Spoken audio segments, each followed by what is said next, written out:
Then there's Shane's like the thing he has on like quick save where it's just Christian Watson stats. He just keeps spamming that in the Discord. He's like, "Hey man, just so you know, this is who you're hyping." And I respect it because you have to. Anytime you talk about Christian Watson, you need that context. I need to be reminded of that so I don't get too excited, because like that ceiling is outstanding. The problem is like his hamstring explodes after 3 games, so it doesn't matter. It's true. Yeah, the only person I've ever heard of going to the doctor for 2 different size hamstrings. And everybody's like, well, what do you, I think he'll be fine. It's like, dude, he's medically not fine. Yeah. Very not fine. He's I mean, are they still, is it still that way? Didn't they like get them like equal? I don't know. He only played like what? How would you do that? 10 games last year?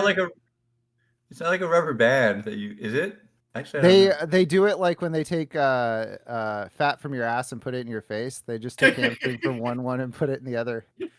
That makes sense. That's Christian Watson got Botox in his hamstring. Yeah, he got Hammy Botox. Yeah, Hammy Botox. No, he wakes up from the surgery in the hospital with Jordan Love in a wheelchair, and he's like, "Where do you think you got that hamstring from?"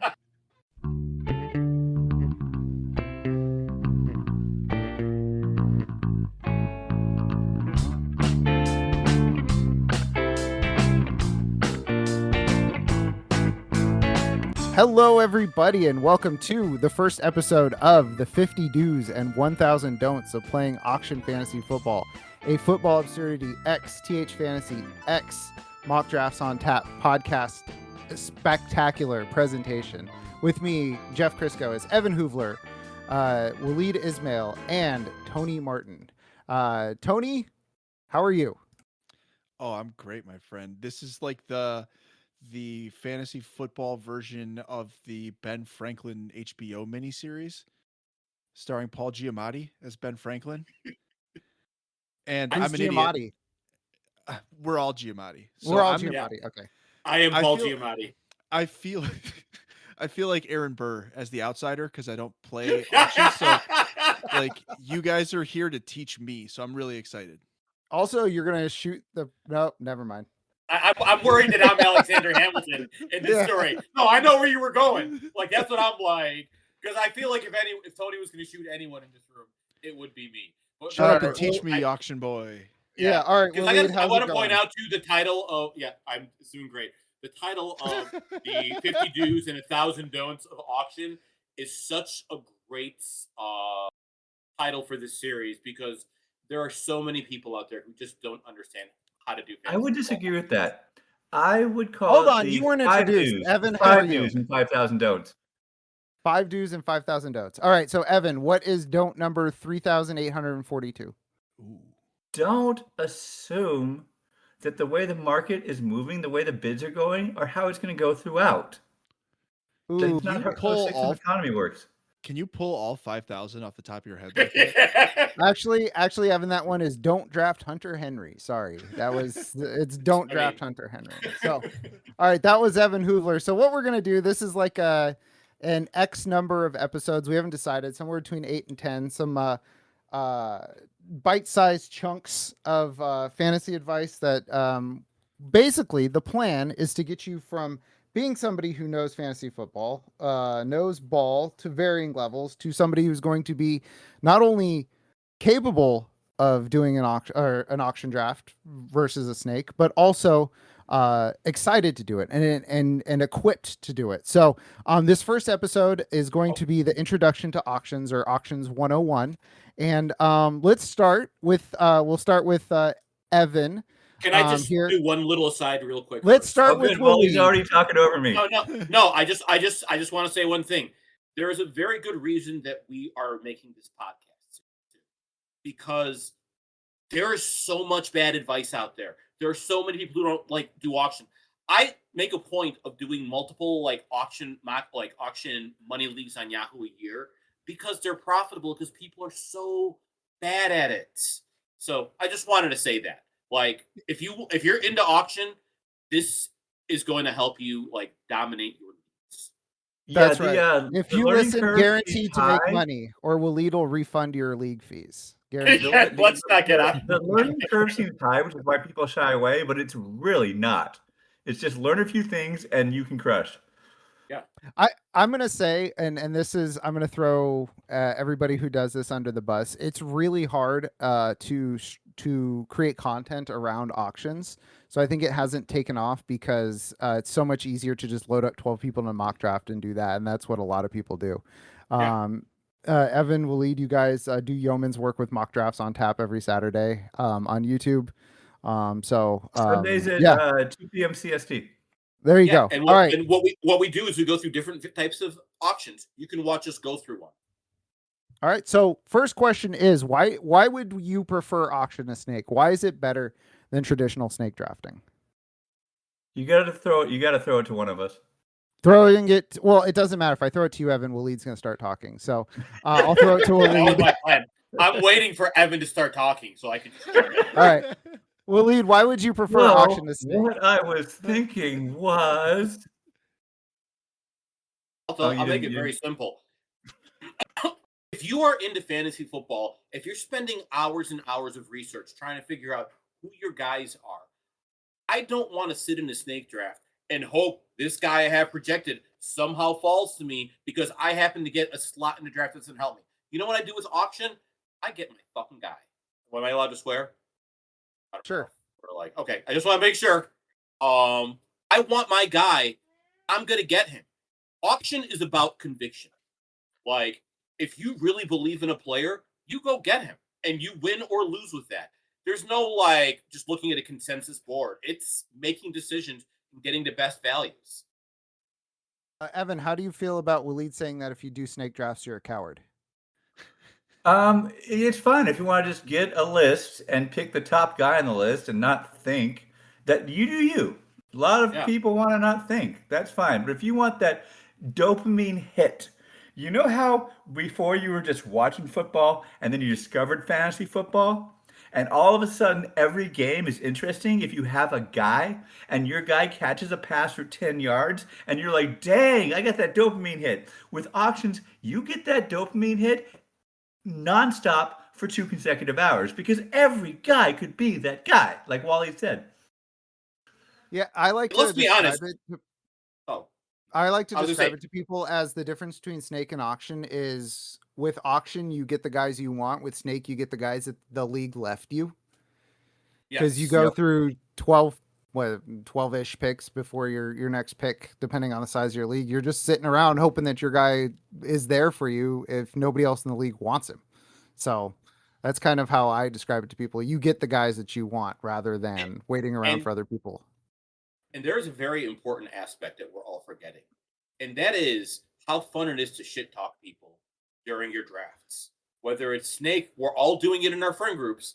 In an auction draft, like the smack talk is at a different level because you are actively fighting against everyone. It is a 12-man, no holds barred, like game of fantasy football, winner take all. You all have a limited budget. You go in and you get your guys, and you have to be better than everyone around you.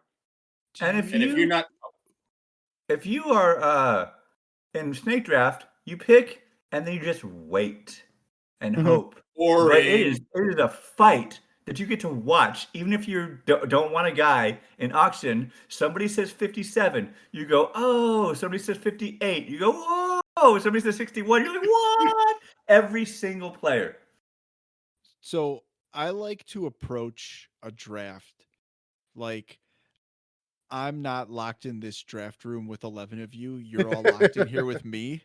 That's awesome. Man, that's exactly right. Do you think that auction more naturally lends itself to that sort of like when you're the big stack in poker, like where you just kind of want to push people around? 100%. I have a lot of small man issues, and I want to get that out in fantasy. 100%. Not about your issues, but about yes. If you're a short king, auction is for you. Big ol' boss. So I have a story doing the auction in my home league, longtime home league, which has now moved away from auction. But we're all spread across the country now. But I was drafting with one of my buddies, and he and I were going for the same player. And I didn't even look at the screen. I was just staring at him with my finger on the dollar up button. And every time he bid, I was just staring, and I would just dollar up because I had way more money than he did. And I was like, "I'll wait you out, dude. You can do whatever you want." But it felt really good to big man him. it's so fun to bully people. And like, Yeah. this is the only setting where bullying is still allowed. Like, That's right. you won't get canceled Sure. in an auction. It's encouraged. Sure. That's right. Nobody's ever done anything wrong bidding on human beings. Okay. /is. All right. So let's talk about how does an auction room actually work. So we got the basics of like why you would prefer an auction to a snake draft, traditional draft, but how does the auction room work? And there's kind of like, I think, three big things. You're looking at your budgets, you're looking at your nominations, and then the pass button, which not every platform has, but it's actually a nice thing that Evan, you introduced me to, because I always drafted on Yahoo and they didn't have the pass button. So let's start with budgets. So I think that's kind of a straightforward thing. I mean, I can take that. A budget is usually it's like $200. Sometimes it's $100 depending on your platform. And, it's a closed economy. It's $2,000 if you're in a 10-team league, $2,400 if you're in a 12-team league. That's how math works. And all the guys that get drafted are going to add up to a maximum of $2,400. So you have to figure out your guys along the way. Let's start with how do you approach your budgets? How do you approach budgeting? Just like very basic, not very in depth, but how do you approach the budget aspect of auction versus snake, Waleed? So I keep it kind of simple. For my first two players, if I have $200 to start, I get very methodical. Put $1 to my bench, $1 to my kicker and defense. I subtract that money out, so I'll generally have $187 left for my max bid. My first two players, starting players, be they running back, wide receiver, I have $100 to $110 set aside.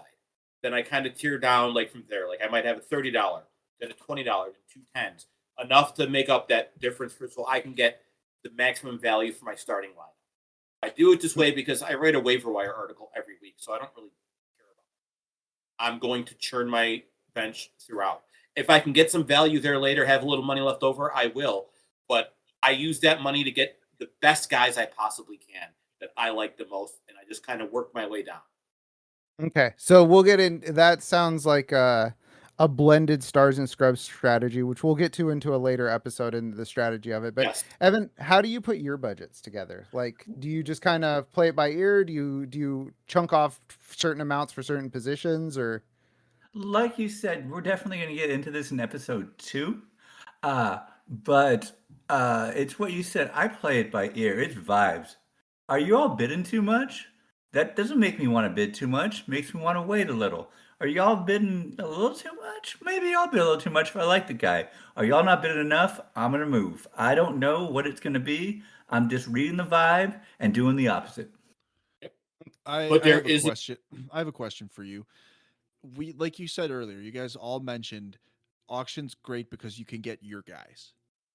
So do you ever budget for maybe paying over AAV for one of your guys? You have to. Okay. Here's the thing. You see people in these auction drafts who have a max bid that they're going to go, and they will adhere to it very strictly. And the best players are never going to go for what their projected value is.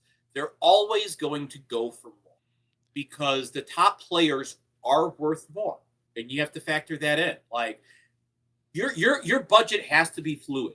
You have to be willing to overpay somewhere and then wait for a value later. It can't just be static prices. If you have static pricing, you're locked in to what you think the room should do, and the room might not cooperate. You need to be like water, like Wet. you got to go with the flow. Oh yeah, wet. That's after your draft is done. Okay, that's when you're looking at your roster. And it's very common group psychology. It's very easy to understand. If you want a guy, you're in on him. All it takes in snake draft, if another person's in on him, it's whoever gets to pick first. But in auction, it's if you and literally one other person at least wants a guy, you're going to bid each other up because you both want the guy. So you got to go in on the guy you want and figure out how much you can go over AAV. I love how you use that term. to get him. What you're willing to do in terms of your current budget and your current outlook. Okay, because I have notes written down so I can, because I'm trying to learn this process, and so the first thing I've written was $10 Jalen Naylor is okay. That is, Tony has the Jalen Naylor no matter what. I mean, it's okay, but it might not be necessary. Sure. We've used a term a couple of times. I just want to say AAV. It's average auction value. It's basically the ADP of auctions. So we've used that term a couple times. This is 101. This is people learning. So that's analogous to the ADP. It's the average price that this goes for. And I want to say, if you are sticking to like AAV values, especially for your guys, you might as well be doing a snake draft, because you're letting the room dictate what you are doing. Yes. Instead of going after your guys. So if you're willing to pay up for a guy, if it's your guy, it's kind of like reaching a little bit, but it's not going to be frowned upon. You're not going to be like, oh no, I overpaid by $1. Yeah, exactly. You can make it up later. And that's by the end of the series, you're going to feel okay doing that.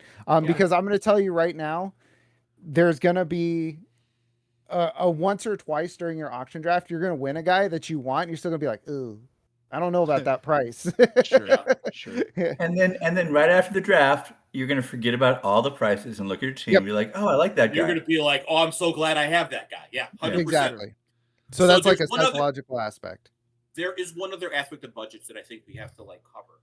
And we do have these price values, but the thing is, it's important not for you to look at what Yahoo's price point is, but to have a price point of your own on what players are worth. If you're not going into an auction without like a basic like outline of that, and honestly, if you don't want to go to the trouble, Evan's got a cheat sheet that's going to be very on point for what the market actually dictates. Just go to him, and like having a guideline for a sheet, because like one thing is like you can't use a cheat sheet like we have on our website for auction in the same way that you can for like a snake draft, because that'll take consensus rankings. But with auctions, the pricing is so fluid that you need to have like a guideline for what the tiers should go for. Like that's really how I approach. Also, I haven't done it this year, but the last few years I've taken ESPN and CBS and Yahoo's auction values and added them up, and they don't add up to 2,000 or 2,400. They don't know what they're doing. So like, it just throw it out the window and get what you want. Which is terrifying if you think about it. Yeah, it's terrifying. Yeah. Okay. So I don't know what. Let me just say what I said in my notes here, because I'm not quite sure what I meant by this. Find the pressure points and maximize them. I was in a fugue state when I wrote this, so I'm guessing what I meant by that is since we're talking about basic strategy, my guess is what you were talking about, Evan, where if people are sitting back, be aggressive. If people are being aggressive, sitting back. Also, and I'm sure Waleed is going to weigh in on this, so I'll set him up. Okay, here's the thing. I'll give an anecdote. Evan, can you give one more intro to the sentence, please? Yes. So this is the thing that you need to know to dominate your auction drafts. If your league has a break and a few people don't have running back, nominate running back as soon as you can, because those people spent the whole break feeling the pressure, going, oh, I don't have a running back, I better put the running back in, and they'll go nuts for it. Figure out what people are worried about, and Yahoo has a great tool where you can see what people don't have in terms of position. Figure out stuff like that, ways to like psychologically get the edge and put people on a little bit of tilt. I definitely have a follow for this. I had a favorite tilt that I love to do against Evan, which is I always like to wait till that timer goes down to 1 on a player he's nominated.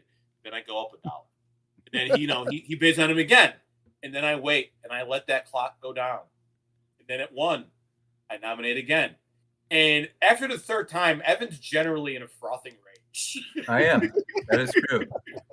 And that's where I want to. Because I want to point out and trying to like look away and push a bunch of buttons. Damn. And Evan is my friend, but we are at war, and I'm doing everything I can to put him off his game. Sure. Yeah. Like, that is what you do. And I'm telling you what, it works. It pisses people off so much. You aren't here to make friends. You're here to win. Goddamn your right. friends will still be your friends afterwards. Look at Fatty in our league and I. He and I are great friends, but every draft we just go at each other because we know one of us goes on tilt, the other one benefits. So yeah. All right. Fatty's So the guy in our Discord. Tony, do you have any questions about the pressure points? No, it makes sense to me. I have some deeper like nomination practice questions, but I think I'm going to save those for when we actually dig into nominating and bidding on players, which is a future episode. That is a future episode. So I made, we'll wrap this up with kind of a overarching discussion question for the episode, which is, it's kind of a two-parter, which is, what is the thing that you wish you knew when you started fantasy auctions? And what do you wish somebody had told you when you had initially resisted doing a fantasy auction? Because this is kind of, first hit's free. We're trying to get people into auctions. So what is the one thing you wish you had knowledge-wise, and what is the one thing you wish somebody had told you when you initially resisted it? So Waleed, yeah, Tony, why don't you start? Yeah, because the only auction drafts I've ever done is the FA Experts League, which I've done, 3 years in a row. And then whenever I can pop into mock drafts on tap. So I don't really know anything. And I'll tell you this, like, I wish I knew what you guys just told me now, that if you're looking at AAV on Yahoo or Sleeper or ESPN, you're still playing ADP and it's not any different than Snake. I never I'm like, oh, I don't know if I can go up $1. I don't want to pay too much for this guy. And I wish I just knew. It's like, no, just go get them. These numbers don't mean anything. As long as you go in at $200 exactly, you're fine. Yeah, they're more like guidelines, like you said, Jalen Naylor, $10. That's $10. Well, I'll make you pay 11, buddy. So he's gonna let that clock tick down to 1, though. Yeah, and I wish I knew that patterns that in the draft, they don't last, they flip. So if everyone's, I get this a lot for advice in our Discord and online, where people are like, everyone's bidding so much, I need to bid so much. Well, hold on, people can't bid too much forever because there's only so much money, and that money's not going to change. No one's going to magically find an extra $50. So if you're worried because people are bidding too much, chill. Don't think you have to follow the trend. It's a lot like with the snake drafts. Don't be caught at the end of a run. It's a lot like that, Sure. Zigging is great. It has to happen. Yeah. When I was first starting the auctions, I made a calculator that was taking, it was very rudimentary. It would take AAV as a percentage of how much money was there. And then I would calculate dynamic auction value changes based off the AAV. So but via money coming out of the pot players coming out of the pot. Dude. You're like, I want to see this tool. It wasn't that but it helped a lot because it helped me find the pressure points, right? Where everybody goes all at once. Oh crap, I am out of money. Because then, I start attacking players I want. And with the dynamic AAV calculator tool, my value that I was pressing on was higher than the value that other people had when they were working off of the default AAV. Because I was like, I have all this money. I'm the bully. I can pay this much for this player. And, other people might be reticent to do that. And I would just track the values that way. That was when I was a baby auction person. It's still based off of AAV, but just dynamically changing it. And that kind of goes into the finding the point where the room flips, I think is really important, because off of the beginning, you have to decide what your strategy is going to be, right? Are you going to sit back? Are you going to go hard? If you're going to sit back, it becomes very important to learn when you're going to sit up, start getting players, right? Yep. And that's when the moment you attack is when everybody in the room's like, shit, I don't have money. I don't have money. And it's usually, I was going to say, it's usually when everybody else in the room is averaging $150 left. They've all gotten $130, $150 left. They've all gotten their big player and they're like, oh crap, now I don't have money, so I'm going to panic a little bit. And you can scoop up like 3, 4, 5 guys that are like around 3, 4 picks, and that can be the basis to your roster. That's what I did for a long time. And it worked pretty well. So you have to figure out, Evan, talking about when the room flips. That's a great way of saying it. Waleed said something in our inaugural Drafts on Tap, airing Sundays on youtube.com/Football Absurdity, where we draft and you can draft with us. Evan, what time is that? What time is that on 2 p.m. every Sunday? CST. Ah. Thank you. Waleed said, when you have the proportion of your money, if you have less money than the total amount of the room, the less you have to the total, the more valuable your dollars are, and the less you should spend them. And I realized, hey, if you have more money than the rest of the room, percentage-wise, those dollars are worth less, and you should be spending them freely. Like, if you're a big bank, push people around. If you're a small bank, hold on. Be current. I was very pleased about how I phrased that on the stream, too, because, like, it was an example for these people who have, like, $50 left. No, everyone has $2, and that money's a waste. It could have gone somewhere else. I was pushing that dude around, like, and I had like $15, and he had 50, and I'm like, "Why are you letting me push you around, dude?" Like, yeah, you could either be big stack or you can have players on your roster. You can't act like a guy whose roster is full and have all the money. Like, you can't do both. Yeah, that's you can't take it with you. You don't get extra fab money for not using all of your stuff. You also don't get extra fab money if you have like 4 $1 guys on your bench. Sometimes you run out of money. It happens. You better run out of money. Like, you're like, okay, now I have 11 of my 15 guys and I have $4 left. You're like, oh, well, all right. I guess I'm switching to snake mode and hope I get every guy that I nominate. So I didn't answer this question, and I just want to throw my thought real quick. I don't really have an answer. You guys already kind of covered my what is the one thing you wish you knew starting fantasy football. But what do you wish somebody told you when you initially resisted? Hold on. Waleed, you didn't ask that yet. Waleed, you said I want to answer this question. You said I don't want to answer part one? Question. Yeah. Well, damn it. I thought that we were on part 2 also. Okay. I wasn't really... You'll have to excuse me. My wife threw a cat. Well, it doesn't help that I answered the question for you with your own words. I take fault in this. I admit fault. Right. Let's go to the second question, Waleed. I think you have something to say about what do you wish somebody had told you when you initially resisted. I want to take umbrage to this because the first time someone asked me to do an auction draft, I was 100% on board with it. It actually sounded really fun. I didn't resist at all. You're a degenerate. That's the problem. No, right. But here's what I will say. Because I have an anecdote for this, which is my work league.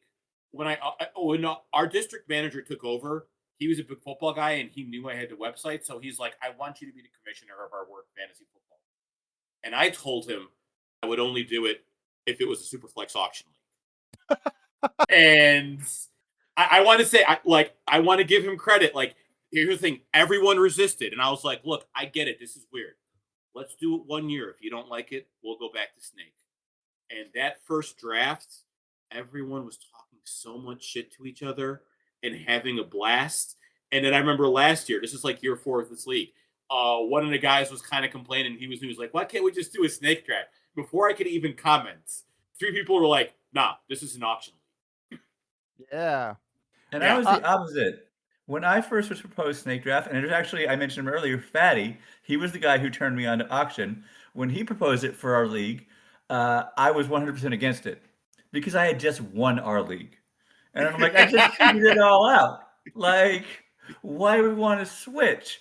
I like winning. But then after the auction draft, I was like, okay, that auction draft got me more dopamine in my brain than a whole season worth of winning. In 2 hours, like 3 months worth of dopamine was beat by 2 hours of an auction draft. I don't even care if I win or not. I'm playing with house money right now. Winning an auction hits different. I feel like that's the ultimate question that I'm here to ask you guys. How do I get my leagues to switch over to auction? Like, how can I sell this to normies? Oh, okay. So, somebody who's reluctant, say, hey, why didn't you think your team was great last year? they'll always say, "Oh man, I didn't get Christian McCaffrey or Puka Nacua," and say, "If you do auction, you will get those guys. You will. If you want them. Nobody ever gets sniped in an auction. Yeah. Yeah, You will. That's the number one tip I've had to converting people that successfully in like real life. Yeah. Okay. It's What also was wrong with your team last year? Well, that won't be wrong if you know it beforehand. There's also no downtime in a draft. Like, think about how dreadful it is to draft on the turn in a snake. You like draft and then you sit there for 20 minutes doing nothing, and then you have 2 picks. Whereas with auction, you know, you're involved in every player, whether you want the player or not. Cause like, say for example, guy comes up, you're like, do I want him? You're like gauging the bids. You're like, okay, this is too rich for my blood. And then you tune out for like 30, 45 seconds, a minute, whatever. And then the next guy you're back in. If you're a frequent peer, it's a problem. Sure. I would argue you pick your downtime in an auction. I'll just shout my bids from the bathroom. I don't give a well, you are giving it. I mean, you do potentially. Yeah. Fair. You are giving literally it and not literally giving a but yeah. So that's a good thing is you'll never get sniped. Another one is you'll always be, there's no downtime. There's no boredom. So if you find yourself getting bored in snake drafts, there's no boredom in an auction. Worst case scenario, you're not paying attention for like a minute and a half. And even then, if the bids start going crazy, you get kind of invested in it because it's like a little battle. Oh yeah. Yeah. People talking through a cloudy room, you start screaming numbers at each other angrily and hilariously. It's something different. Something you don't see. My anecdote, like I just offered a 1-year trial. Like, why don't we like just give it a try? Because this is really fun and I think you'll like it. If you don't, we go back. Like, give them an option. Like, give them an outs. Sure. Like, I think that makes it more like, because I think there's a little bit of a fear that like if we switch and we never go back, like you're making a commitment. If you just approach it like, you know, well, we can revisit this. If you don't like it afterwards, we don't do it again. We gave it a try. It didn't work out. That's fine. Okay. I like it. Yeah, my home league went from auction to a dynasty redraft or a dynasty snake draft. And there were a lot of people like, well, what do you mean this isn't an auction anymore? Like they were like, I was like, well, it's really hard to do a dynasty auction, blah, blah, blah, blah, blah, with trading future picks. And finally they got on board, but it was like, you do it enough. It's the only way you want to draft. 100%. I was just at the expo and I was doing draft night out. And let me tell you, between picks, even with somebody I was shooting the shit with, I was completely disconnected from the draft. I was paying no attention to the draft. And the draft is the best time of year. And this kind of like, I feel like auctions squeeze the most out of it. Yeah. Because you're not just clicking a button. You're actively making decisions the whole time. And I would say it's more social.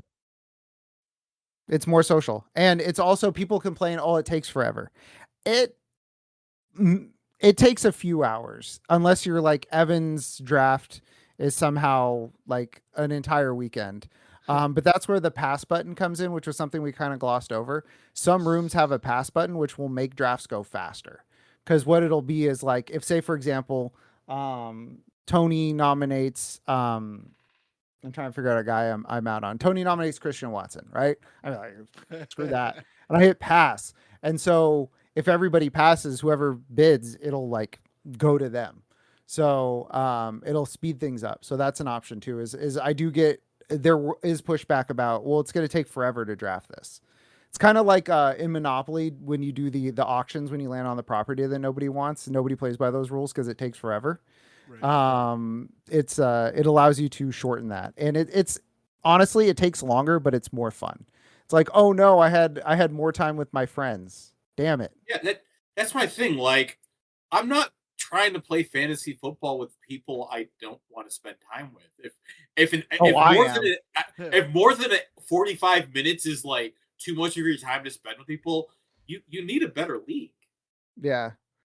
Yeah, I had or better friends.